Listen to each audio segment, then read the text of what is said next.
राधे राधे। आज मैं आप लोगों को तुलसी विवाह की सच्ची कथा लेकर के आई हूँ। कहानी बहुत ही अच्छी है। आप लोग इस कथा को पूरी ज़रूर सुनिएगा। कार्तिक महीने की तुलसी विवाह की बहुत ही अच्छी कहानी है। चैनल पर पहली बार आए हैं तो चैनल को सब्सक्राइब करके रखिए इसी प्रकार की कहानियाँ सुनने के लिए, और वीडियो को लाइक कर दीजिए। एक गांव में सास, ससुर, बेटे और बहू रहते थे। चारों लोगों का जीवन बहुत ही हंसी खुशी से बीत रहा था। बहुत अच्छे से उनका जीवन व्यतीत हो रहा था। सास बहू में बहुत मिलान था। सास और बहू बहुत ही अच्छे से रहती थी। एक दिन कार्तिक के महीने में सास का मन हुआ कि वो गंगा स्नान करने की जाएंगी हरिद्वार, लेकिन वो अकेले नहीं जाएंगी। वो अपने पति के साथ मन बनाती हैं गंगा स्नान के लिए जाने के लिए। बहू कहती है, माँ जी मैं भी आपके साथ चलूं। सास कहती है, नहीं नहीं बहू, मेरे पीछे घर संभालने के लिए कोई तो चाहिए, तो तुम घर संभालो, मैं गंगा स्नान करके आती हूँ। अभी तुम्हारी उम्र ही क्या है और मेरी उम्र हो गई है गंगा स्नान की। सास ससुर दोनों हरिद्वार चले गए। इधर बहू को बहुत ज़्यादा दुख हुआ। मन ही मन सोचने लगी, हे गंगा मैया, मैंने ऐसा कौन सा पाप कर दिया जो आपने मुझे अपने में स्नान नहीं करने दिया। मैं नहीं आ पाई हरिद्वार, ऐसी क्या गलती हो गई।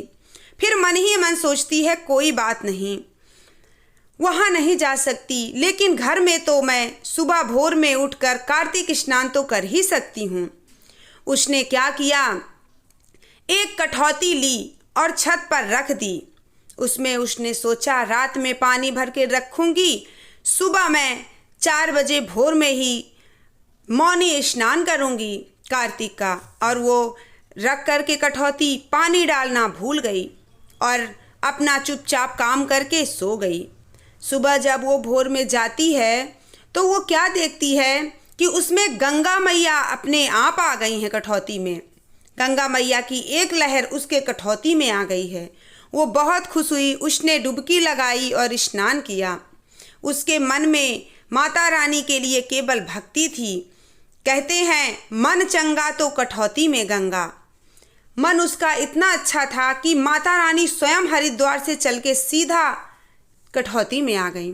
उसने स्नान किया। उधर जब सासू माँ हरिद्वार गंगा जी में स्नान कर रही थी, उनको ख्याल आया कि उन्होंने अपने तिजोरी की चाबी तो वहीं छोड़ दी, ताला खुला छोड़ दिया।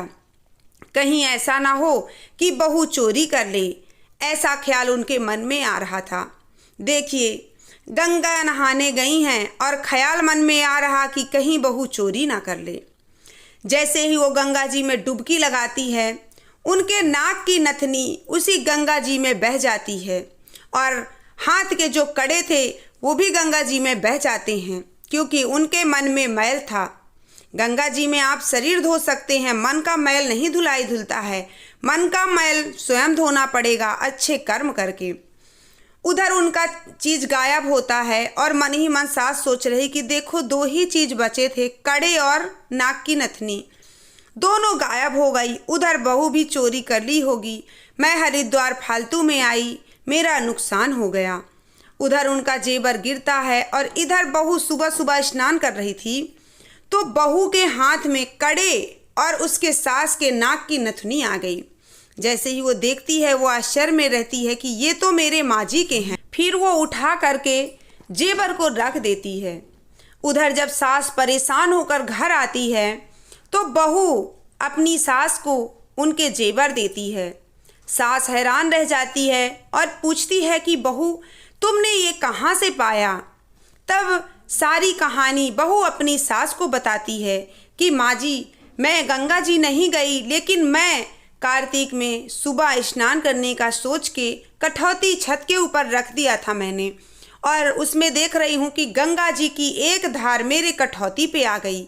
मेरा मन अच्छा था, इसलिए मेरे कठौती पे गंगा मैया आ गई। मैं स्नान कर रही थी, तभी आपके कड़े और आपकी नथनी मिली। मैं समझ गई कि आपके हैं, इसलिए मैंने रख दिया। तब सासू माँ मन ही मन सोचने लगी कि मैं तो अपनी बहू पे शक कर रही थी कि मेरी बहू चोरी कर लेगी, लेकिन मेरी बहू तो बहुत अच्छी है। उसको जेवर मिला फिर भी उसने वापस कर दिया, वो तिजोरी मेरी क्या ही खोलेगी। इसीलिए कहा जाता है कि मन में श्रद्धा होनी चाहिए, तभी तीर्थ धाम भी अच्छे होते हैं। और मन में श्रद्धा नहीं है तो कितने भी तीर्थ धाम कर लीजिए, कोई भी फर्क नहीं पड़ता है। ना ही भगवान खुश होंगे और ना ही आपकी आत्मा तृप्त होगी। वो बेचारी घर में ही पूजा कर रही थी, उसके मन में कोई पाप नहीं था, इसलिए गंगा मैया स्वयं उसको दर्शन देने आई।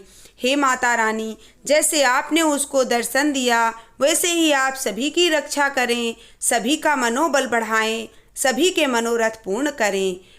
राधे राधे। गंगा मैया की जय हो।